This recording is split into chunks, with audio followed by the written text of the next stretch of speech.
Bonjour, je suis Arsène Martinet et je vais vous parler de mon EP Unio Mystica qui sort très prochainement sur FaceAI. Première question concernant tes inspirations pour cette EP, est-ce que tu peux nous en dire un petit peu plus? Mes inspirations pour l'EP, donc ça va être de la drone musique, méditation, la deep de façon générale, donc tout ce qui va être hypnus, affine, on va avoir des couleurs peut-être un petit peu plus tribales, pas mal d'utilisation de percussions, d'instruments acoustiques comme du didgeridoo, avec pas mal de recherches sur le différents types d'instruments folkloriques dans pas mal de cultures, jusqu'à aller même au travail vocal, des fois certaines techniques très spécifiques comme chant mongolien.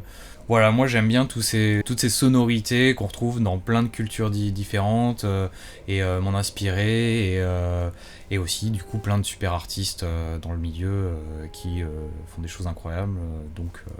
Voilà. Donc pas mal de musique traditionnelle par exemple qui peuvent t'inspirer.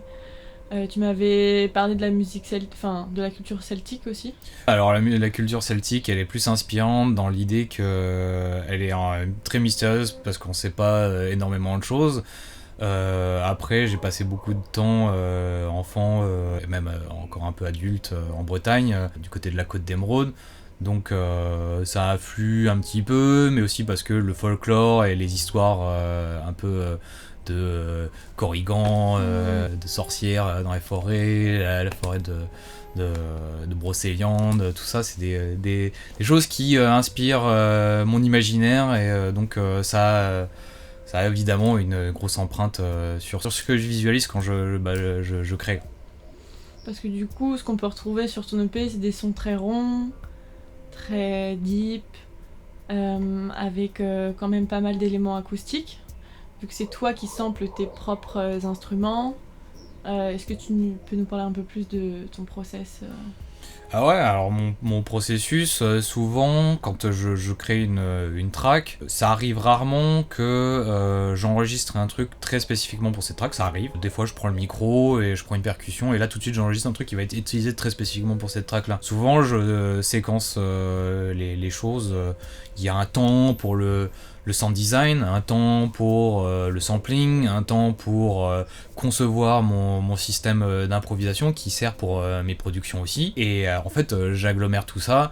Et après, quand c'est le moment de créer une track, je lance mon système qui du coup a mes samples, a mes sound design, les chaînes que j'ai designées, etc. Et après, je viens et je bidouille, je jam avec moi-même en fait. Du coup, je rentre dans ce processus de créatif, de presque comme si je jouais un set tout seul dans mon coin, et jusqu'au moment où il y a une idée qui ressort, mes oreilles elles me guident vers les différents éléments que j'ai à ma disposition dans mon setup. Au bout d'un moment, il y a une couleur globale, un rythme, un BPM qui ressort. À partir de là, j'ai une idée de base que je vais continuer à agrémenter avec plus d'éléments, tester des choses, etc. Toujours en laissant le playback qui tourne. En essayant le moins possible de s'arrêter, vraiment de construire un univers qui est des fois même beaucoup trop dense. Et quand je vais commencer à passer en phase d'arrangement, je vais commencer à me poser des questions sur les différents éléments que j'ai déjà programmés. Est-ce qu'ils servent vraiment le propos ? Je vais commencer à enlever des choses, etc. Et souvent, c'est pour ça que je fais quelque chose qui est très dense au début, et après on enlève des choses, parce que souvent, il vaut mieux enlever des choses qu'en rajouter après dans le process. En tout cas, c'est comme ça que je travaille. Voilà. Qu'est-ce que tu as voulu faire spécifiquement pour cette EP que par exemple tu n'as pas fait pour les précédents, ou qu'est-ce qui a été la nouveauté dans ton process créatif? Alors la nouveauté dans mon process créatif, c'est surtout que c'est la réalisation de ce que je voulais faire depuis assez longtemps, qui m'a demandé plus de 2 ans et demi de travail. C'est d'être capable de faire un jour une track. Donc c'est le matin, je me lève et je lance mon système, je jam comme je te disais juste avant. Je crée mon idée, je l'agrémente, et après, l'après-midi, je passe en mode arrangement. C'est là où je vais commencer à enlever des choses, à en modifier certaines, à commencer à automatiser des choses, à les mettre sur une timeline. J'essaye de me poser le moins de questions possible et de vraiment aller vers les choses instinctivement pour être efficace et rester dans le moment. Pour moi, le concept d'une track par jour, en tout cas de créer une track sur une durée d'une journée, Ça veut pas dire que je vais pas la retoucher derrière, mais en tout cas pour moi c'est l'idée de capturer mon état d'esprit sur cette journée, mon mood, qui soit bon, qui soit mauvais, et peut-être des fois il y a une track que je vais faire sur une journée. Bon, ça va peut-être pas être une track que je vais sortir, etc. Parce qu'elle est peut-être pas au niveau, mais au moins à la fin j'ai une track qui est terminée, qu'elle soit bonne ou qu'elle soit pas bonne. Après moi j'essaye souvent, quand je suis dans cet état d'esprit, j'arrive en général à façonner cette idée de base, de X ou Y manière, des fois même à complètement changer le BPM ou certains rythmes. Après, ça arrive que je fasse des modifs un peu plus conséquentes dans la fin de journée, qui changent complètement la direction de la track. Donc souvent, en fait, c'est rare que je fasse une track sur une journée et que finalement je la sorte pas. Et qu'est-ce qu'on va retrouver concrètement dans l'EP ? C'est-à-dire quel BPM, pour quel... est-ce que ce serait plus des tracks type dance floor ou ambiante Ce qu'on va pouvoir retrouver dans l'EP, typé BPM, ou dans quel contexte on va venir les mettre. Ce que j'aime bien avec cet EP spécifiquement, et en fait par rapport à ce que je disais sur une track par jour, ce qui est cool au niveau de la vibe, c'est que j'ai fait une track par jour pendant une semaine pour faire l'EP. On aurait pu se dire du coup sur toute une semaine je vais avoir le même mood, donc toutes les tracks elles vont se ressembler, elles vont être toutes faites pour le même contexte, et en fait pas du tout. L'EP il est ressorti assez varié en termes de couleurs. La couleur est globale est plutôt cohérente, mais le contexte dans lequel on va pouvoir venir placer cette track, il est assez différent. On va avoir Shifting Realities, qui va être plus une track de détente, vibe, limite méditation ambiante. On va avoir Mysticism, qui va être et Esoteric Wisdom, qui vont être plus tradi, set, deep, à BPM plutôt tranquille. On va avoir Conjuration, qui va être une track qui va être vachement plus cinématique, et on a Pantomime qui est vachement plus hard, qui est beaucoup plus haut en BPM et un peu plus agressive. Il y a vraiment des tableaux différents à chaque track, et il y a une histoire un peu globale dans tout l'EP, mais chaque track a vraiment sa propre ADN, et pour moi c'est quelque chose que je trouve en tout cas très satisfaisant de mon côté. Tu as sorti pas mal de projets pour ID Records, qui sont des gros labels de musique deep. Est-ce que ça a influencé ton travail ? Est-ce que ce microcosme autour de ces labels-là t'a influencé dans l'EP, de par les rencontres aussi que tu as pu faire ? Les sorties que j'ai pu faire, alors surtout sur Edai ou Eddie, selon comment est-ce qu'on dit, ça a été et c'est toujours une énorme influence sur la façon dont je produis aujourd'hui, en termes d'innovation surtout. Me pousser à chercher des nouvelles idées, des nouveaux process, ou commencer une track différemment avec un concept différent. C'est quelque chose qui m'a beaucoup aidé dans ma journée de producteur quand j'ai rejoint cette communauté-là. Je suis infiniment reconnaissant pour toutes les personnes que j'ai pu rencontrer, que ce soit virtuellement ou en physique, par cette communauté. Je pense notamment remercier grandement Michel Eisenheld, le fondateur de Hypnus, et du coup de Eddie, pour tout le travail qu'il fait et comment est-ce qu'il nous pousse à aller beaucoup plus loin. Je pourrais citer tous les autres membres, tous mes potes de la commu, chez qui j'ai fait pas mal de jams ou des tracks même, en collaboration, qui potentiellement sortent dans le futur. Parce que concrètement c'est un Patreon, c'est ça ? C'est Michel, le fondateur de Hypnus, qui a un Patreon. Et en fait, il a créé autour de son Patreon une communauté de producteurs. Tous les mois, il y a des challenges, donc des guidelines spécifiques pour faire une track. Et après, il y a tout un système démocratique de vote à l'aveugle pour sélectionner les pistes que les gens préfèrent. 3 mois plus tard, ça fait une sortie. Franchement, le niveau, il est incroyable.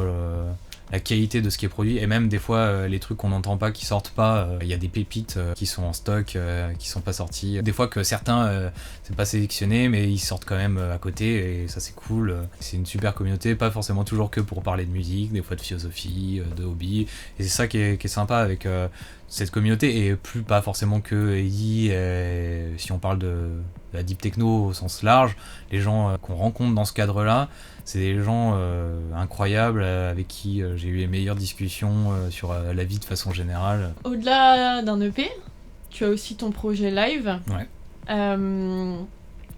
Est-ce que tu peux nous parler un peu plus de comment tu as construit ton live ? le lien avec ton EP. Comme je disais plus tôt, mon système live aujourd'hui c'est aussi devenu mon système de production. Parce que de base je pense mon live d'une certaine manière, en gros pour résumer rapidement, vient de la musique improvisée, donc le jazz. Et en fait c'est quelque chose que j'ai voulu garder dans ma pratique de la musique électronique. J'ai essayé un système, en fait comme quelqu'un pourrait construire un système modulaire. En fait, moi, j'ai créé un système dans Ableton Live qui permet en fait d'improviser, de chercher si j'ai quelque chose dans mon oreille qui me dit tiens, ce serait cool si tu fais un synthé un peu comme ça. Et ben, je sais que dans mon set quelque part, je l'ai mis. Il y a une option et avec des paramètres pour le modifier, pour que je puisse quand même faire que ce soit toujours un petit peu différent. Je peux vraiment me déplacer dans mon set et avoir différentes sonorités, les improviser dedans, des effets, des ambiances, des mélodies, des rythmes, etc. Il y a un gros nombre de samples, un gros nombre de synthés, et beaucoup de chaînes custom avec du processing très spécifique pour faire des choses très spéciales. Il y a un gros nombre d'options et en fait ça me permet de me faire plaisir, de rentrer dedans. En fait c'est quand je le lance, quand je commence à jouer, je suis comme l'audience. Je sais pas ce qui va arriver après. J'ai une vague idée de vers où je vais aller selon mon mood, encore une fois, comme quand je fais une track. Mais je sais pas ce que je vais jouer 5 minutes plus tard. Et ça me fait triper quand il y a le truc qui clique parfaitement, le rythme super, la bonne transi, etc. Je prends vraiment du plaisir parce que quand moi je vais écouter quelqu'un jouer un set, que ce soit DJ ou live, je sais pas ce qu'il va jouer après. Et quand il y a une super transi, une super track qui sort d'un seul coup, ça me fait trop triper et j'adore ça et je me sens partir. Moi quand je joue, je veux partir avec l'audience. Je veux ne pas être trop préparé, je veux rentrer en transe avec tout le monde en fait. Et ça te permet de jouer longtemps aussi. Ça permet de jouer longtemps. Un jour probablement je le ferai juste en enregistrement parce que pour le kiff, jouer 6 heures, t'as le temps de développer des idées, de commencer, de finir, de passer par tout un tas de, encore une fois, des tableaux, d'autres couleurs, des BPM, des différentes harmonies, etc. Pour moi, c'est le set ultime, c'est 6 heures, mais après c'est un petit peu égoïste. Je laisse pas ta place aux autres. Si tu avais des conseils pour les débutants, les nouveaux producteurs de musique électronique, qu'est-ce que tu leur dirais ? Si j'ai des conseils pour les nouveaux qui s'y mettent, ça me fait bizarre d'ailleurs de dire les nouveaux parce que moi je me considère encore comme un nouveau. Ça fait combien de temps que tu produis ? Que je produis vraiment avec un style très spécifique, ça fait 4 ans et demi peut-être. 5 ans, je sais plus exactement la timeline exacte. Ça doit être à peu près là-dedans. Après, j'avais commencé vite fait Ableton quand j'étais en études encore, mais c'était vraiment juste pour m'enregistrer, donc rien de très spécifique. Donc, voilà. Mais c'est pour ça, moi je me sens encore comme un nouveau. Moi, on me parle de gens, je suis toujours super hypé de découvrir des gens qui sont là en fait depuis longtemps et que je connaissais pas parce que je suis nouveau dans le domaine. Mais du coup, si moi j'ai des conseils à donner, je sais qu'il y en a plein qui ont souvent du mal à finir des tracks. À se mettre dedans, etc. Et si à un moment, en fait, il y a le syndrome d'être bloqué, d'être sur un plateau, de plus se sentir évoluer, il faut faire autre chose. Pas autre chose dans le sens où il faut aller faire un autre style ou aller faire complètement autre chose. Dans le sens où si on n'arrive plus à faire des tracks pendant, je sais pas, 2 mois parce qu'on n'a pas la créativité, et ben passe à juste faire du sound design. Sans des patchs de synthé, sans avoir l'idée d'en faire une track. Dans ce cas-là, en fait, on va penser différemment, aller enregistrer des samples, sortir dehors et enregistrer des ambiances, partir sur une approche systémique, donc du coup créer des chaînes, etc. Des trucs qu'on peut ressortir plus tard. Et en fait, tout ça, ça aide aussi à créer une personnalité dans la musique électronique. En tout cas, c'est ce que je pense. Et qu'ensuite, on pourra réutiliser pour faire des tracks plus tard. Je suis vraiment un gros partisan de quand il y a le blocage, il faut pas forcer. Il faut aller faire autre chose. De toute façon, tout ce que tu fais dans la vie de tous les jours, ce que tu écoutes, ce que tu fais, ça sert ta musique de toute façon. Ça, c'est des trucs. Alors, dans la vie de tous les jours, en fait, finalement, je n'utilise peut-être pas tant que ça, même s'il y a 2-3 préceptes avec lesquels je matche bien. Mais en fait, ça nourrit l'imaginaire. Et en fait, avec de l'imagination, tout de suite, la créativité, elle explose. Donc, et donc avant d'être un producteur de musique électronique, tu es un musicien avant tout, puisque tu as fait beaucoup de jazz. Comme je l'ai évoqué légèrement plus tôt, moi je viens du jazz et de la musique improvisée, parce que quand j'étais ado, j'étais au lycée, ça matchait pas trop les études générales. Donc j'ai quitté le lycée avant de finir mon bac et je suis parti en école de jazz à Paris en tant que guitariste de jazz. J'ai fait 4 ans d'études, donc 2 ans à Paris, ensuite 2 ans à Tours. Et à la fin de mes études, j'étais devenu plus un guitariste de jazz, plus moderne, fusion, un peu rock. Et en fait après il y a eu Covid, t'es jeune musicien et que tu sors d'école et que t'as pas encore d'intermittence, un peu dans la mouise comme on peut dire. Et je viens de cette musique là, donc c'est pour ça grosse attache aux couleurs acoustiques. À l'improvisation, etc. L'harmonie, ce que j'ai le plus gardé, c'est plus les gammes un peu arabisantes, mineures, mélodiques, harmoniques, toutes ces couleurs un petit peu plus tendues, un peu plus mystiques, qui vont évoquer des choses un petit peu plus sombres aussi. Même si des fois il y a 2-3 trucs un petit peu plus joyeux, on peut dire qui se glissent, mais c'est... voilà, ça va être plus ça. Je peux que être reconnaissant envers... toute cette communauté, tous ces gens qui ont apporté tellement de choses dans ma vie ces dernières années. Du coup, à tout le monde, je dis merci. Et même à toi, Alix, ou à Faisae, je vous dis un grand merci quand même.